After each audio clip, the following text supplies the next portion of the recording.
പരാജയപ്പെടുത്തിയതിനു ശേഷം പപ്പേട്ടൻ ഈ നാട്ടിലുള്ള സ്ഥാനവും മാനവും എന്തൊക്കെയാണെന്നറിയോ? എന്തായാലും എനിക്കിപ്പോ നല്ല കോള. പപ്പേട്ടന്റെ പേരൊന്ന് പറഞ്ഞാ മതി. കാശിന് കാശ്, ഫ്രൂട്ട്സിന് ഫ്രൂട്ട്സ്, ഭക്ഷണത്തിന് ഭക്ഷണം. എല്ലാം കൊണ്ടും ടൗണിനേക്കാളും എനിക്കിഷ്ടം ഇവിടെ. അല്ല, പപ്പേട്ടൻ എന്താ ആലോചിക്കുന്നേ? ഞാൻ സുഭദ്രത്തെ കുറിച്ച് ഓർക്കുകയായിരുന്നു. എന്താ ഇപ്പൊ അമ്മയെ പറ്റി ഓർക്കാൻ?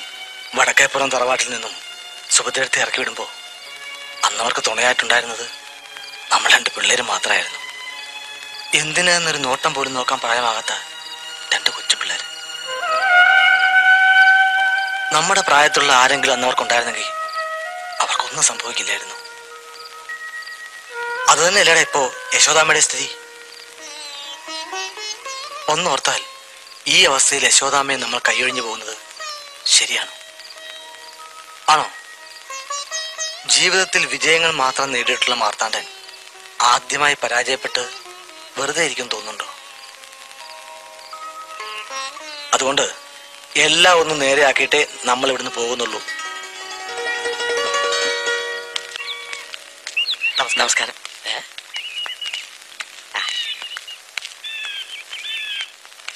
നമസ്കാരം.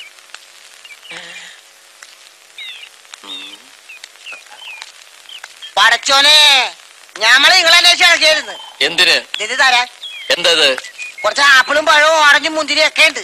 പട്ടണക്കാരന് തരാൻ വേണ്ടി ഒരാള് തന്നു വിട്ടതാണ്. ആര്? ദേ നിക്കണ്.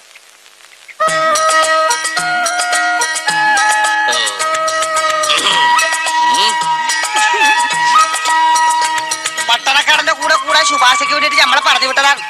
ഇതെല്ലാം തന്നത് ഇങ്ങേരാണ്.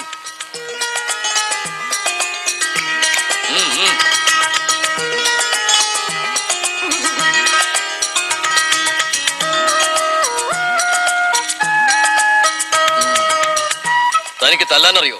തല്ല് കൊള്ളാനറിയാം. കേരളത്തിനകത്തും പുറത്തും വെച്ച് ധാരാളം തല്ലുകൊണ്ടിട്ടുണ്ട്.